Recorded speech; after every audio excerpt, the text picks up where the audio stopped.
Assalamualaikum Bu Siti. Waalaikumsalam. Saya Wandi Bu Siti. Iya. Bu Siti kan tinggalnya kan di teras rumah orang. Iya. Kenapa? Ya gitulah nasib ibu.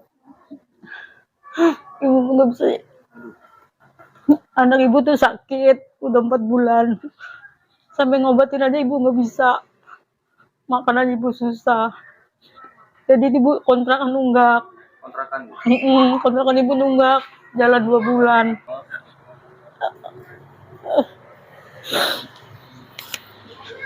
Langsung pada hari itu juga saya pindah. Jadi tetangga saya ke sana ke sini nyari tempat rumah kosong. Jadi saya dibawalah ke rumahnya Ida.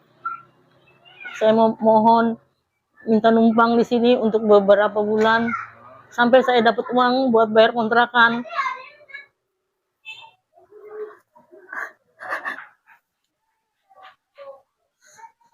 Saya minta jangka waktu saya sampai dapat uang untuk bayar kontrakan baru saya pindah dari sini. Jadi saya diajak sana, ajak ke sini sama tetangga nyari rumah kosong buat tempat saya.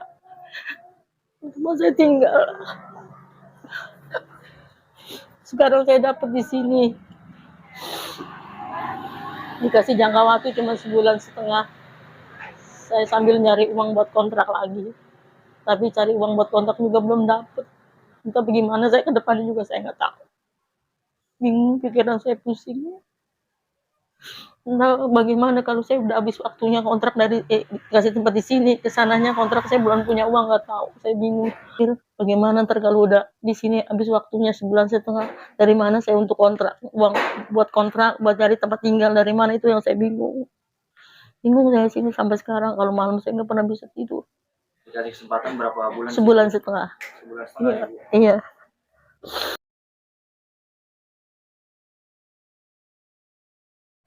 Jadi Bu Siti nggak ada kerjaan sama sekali Bu? Sekarang saya mau dagang, modal nggak punya. Kalau dagang kan harus pakai modal. Saya sebenarnya pengen banget dagang, tapi saya nggak ada modalnya. Rencana Bu Siti mau dagang apa? Ya biasalah, saya dagang goreng-gorengan tuh di depan. Goreng-gorengan buat makan hari-hari ya lumayan gitu ya, buat makan anak saya lumayan kayak gitu. Tapi karena saya nggak punya uang semenjak saya keluar dari kontrakan, saya nggak punya uang. Ya udah saya diem aja. Jadi saya makan juga dikasih sama tetangga, hibah. Ada tetangga, ada yang ngasih beras, ada yang ngasih telur, ada yang ngasih mie, ada yang ngasih uang kayak gitu. Kalau begitu saya nggak tahu.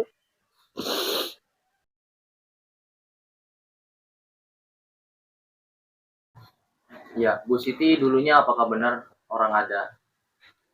Kalau dibilang orang ada sih ya relatif ya. Intinya orang punya, saya punya gitu. Orang misalkan orang punya motor ya saya punya motor. Misalkan makan hari-hari pun saya nggak kekurangan. Kalau dibilang orang punya ya nggak juga lah. Intinya mah istilahnya gitu. Pokoknya cukup lah. Sampai anak saya bisa kuliah ke universitas, ke perguruan tinggi, ya saya bisa biayain. Anak apa Bu? Pak Heri. Ya. Bukannya terkena. Kalau itu udah lama, itu udah 2006. Itu udah 2006 waktu dia baru tukar cincin kalau masalah wajahnya dia. Anak saya sampai disiram air keras. Di rumah sakit Cipto saya 5 bulan.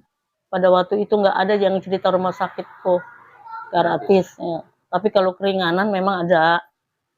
Misalkan kita dari sekian, saya bayar sekian, memang ada. Tapi kalau yang gratis kayak seperti sekarang ini nggak ada. Habis-habisan, nggak punya apa-apa. Sampai makan pun susah. Suami saya sampai meninggal kena shock. Ngeliat anaknya kayak gitu. Ya. Udah, saya pulang dari rumah sakit. Apa yang saya punya nggak ada, kecuali rumah. Kecuali rumah. Terpaksa saya jual rumah buat bayar rumah sakit, buat utang-utang.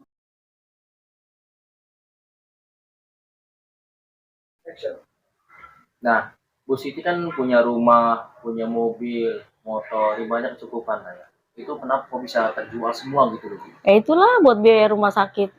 Kan kita ke rumah sakit perlu ongkos. Di rumah sakit kita perlu makan. Kita pulang kita pakai ongkos, kita datang kita pakai ongkos. Terpaksa saya pinjam sana, pinjam sini sama tetangga. Ya alhamdulillah ya kita masih dipercaya ya walaupun udah nggak punya apa-apa. Dikasih pinjem. Nah, setelah anak saya keluar dari rumah sakit, hutang saya banyak. Nah itu yang saya punya cuma nanya satu-satunya rumah. Daripada saya dikejar-kejar utang, lebih baik saya nggak punya rumah. Saya jualan rumah itu buat bayar-bayarin utang. Yang tadinya saya berjalan di rumah sakit selama 5 bulan. Tuh. Ini Bang Heri, kejadian untuk disiram air kerasnya itu di mana, Bu? Di Cakung situ, di SMA 73. Cakung. Sekolahan. Iya. Dia pada waktu itu mau ke rumah calon istrinya. Karena dia udah tuker cincin. Iya. Udah tuker cincin. Tiba-tiba anakku dipanggil. Nengok lah. Disiram mama air keras sama orang itu. Membawa ini udah hancur. Ini udah hancur. Mengebul kata anak saya, mengebul. Iya.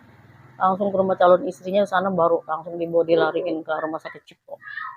Ke Koja dulu, dari Koja baru dirujuk ke Cipto. Gitu.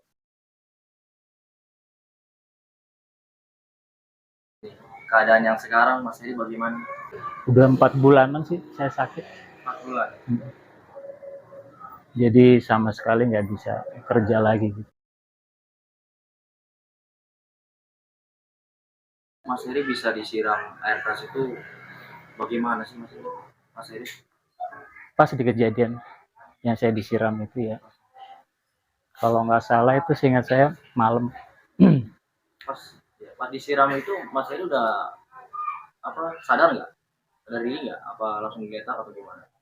Alhamdulillah sih masih sadar gitu. Masih sadar. Jadi dia kan tiba-tiba itu emang udah nguntit kan.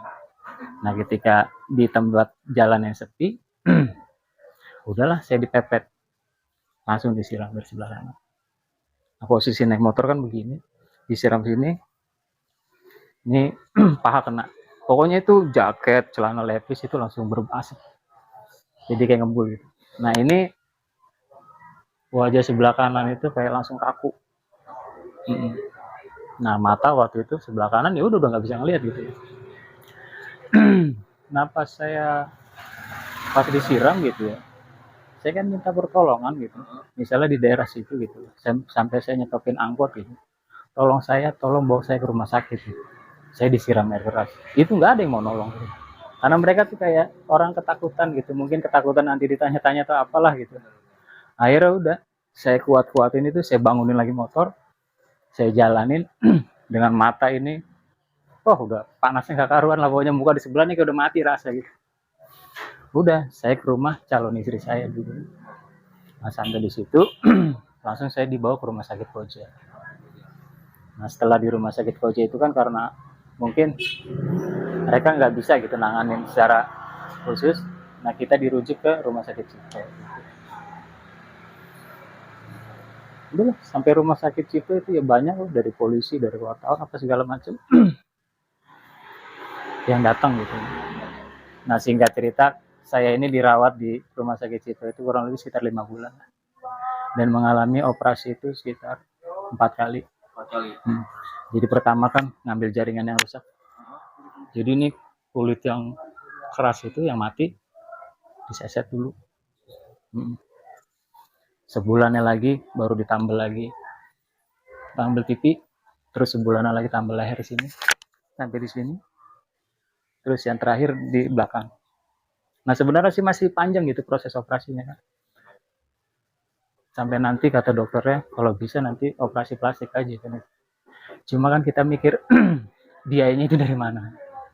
Karena waktu itu kan sekitar tahun 2006 itu BPJS nggak ada.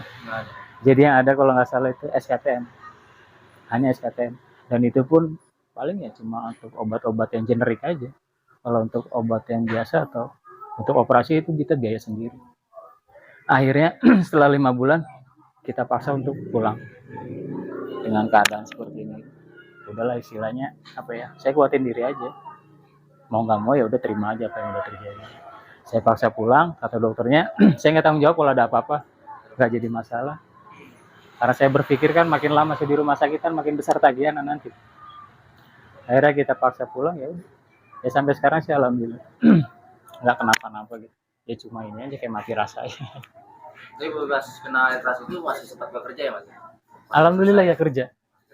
kita kerja jadi di kayak di apa ya, kayak handling gitu loh. Jadi kita kayak bongkar muat di tabung gas di Pertamina gitu. Terus yang sekarang ini perasaan Mas Heri bagaimana? Yang sekarang ini menjalani ini. Ya udah, apa ya? Ya kita udah berserah saja lah. Ya karena kan segala sesuatunya itu pasti ada hikmahnya. Tinggal kita tunggu aja keajaiban apa dari Tuhan nanti. Kalau kita menyesal dan menyesal nggak ada habisnya. Nggak ada harusnya.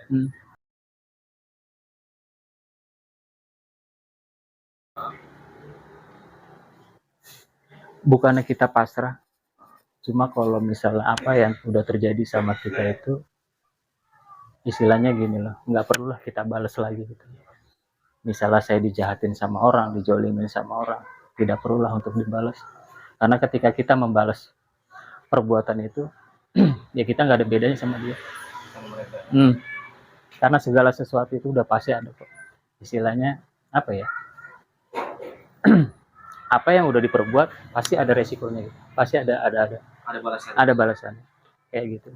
Yang penting kita pasrah ya. Ya pasrah dan berserah aja. Dan tetap istiqomah untuk berusaha.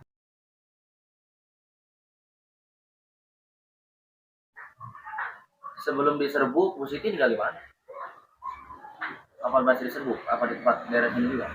Waktu itu saya di mertua saya Di mana itu? di Marunda. Oh, di Marunda. Marunda, iya. Nah, di situ saya nggak betah. Nggak betah. Nggak betah saya di situ. Jadi saya begitu laki saya meninggal di rumah maknya, begitu sampai 40 hari saya langsung pindah ke sini. Ke sini lagi saya bawa anak saya berdua.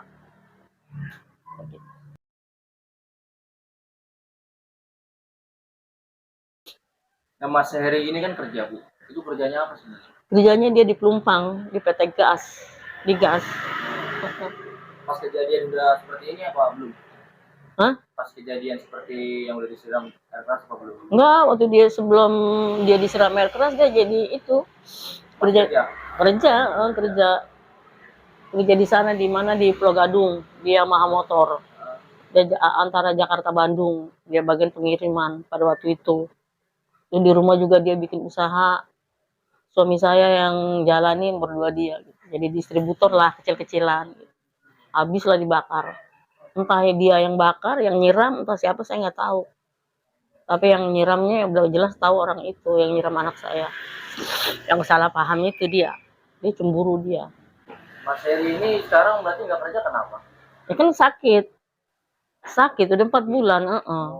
Kalau dia nggak sakit sih nggak mungkin saya diusir dari kontrakan, nggak mungkin lah. Ibarat kata saya sampai nunggak. Selama ini saya udah 6 tahun kontrak di situ, alhamdulillah saya nggak pernah nunggak. Yang namanya air, alhamdulillah saya nggak pernah nggak bayar terus. Karena dia sakit, ya itulah saya 2 bulan. Jadi kata yang punya rumah, kalau lama di sini nanti numpuk-numpuk, udah kosongin aja lah rumah ini. Di situ anak saya kaget. Kaget kenapa? Karena dia lagi sakit. Kalau nggak lagi sakit, nggak mungkin saya seperti ini. Sampai numpang di rumah orang. Ini juga cuma dikasih waktu cuma 1,5 bulan. Entah kesana ini saya gimana nggak tahu. Duit saya nggak punya. Apa yang buat bayar kontrakan. Bingung kalau malam saya nggak bisa tidur. Mikirin aja. Kalau mikirin ibu. Jadi bola matanya itu pecah. Bola matanya pecah. Jadi udah nggak ada bola mata. Jadi sampai leher. Iya. Itu meleleh sampai ke sini. Udah ada.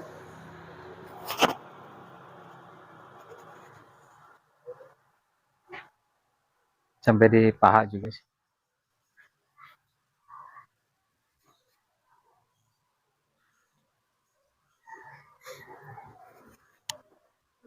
Udah pakai lagi ya.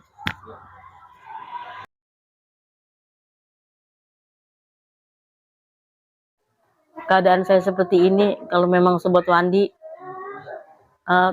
terketuk hatinya untuk meringankan beban saya terima. Berapa itu yang Sobat Wandi memberikan, saya terima.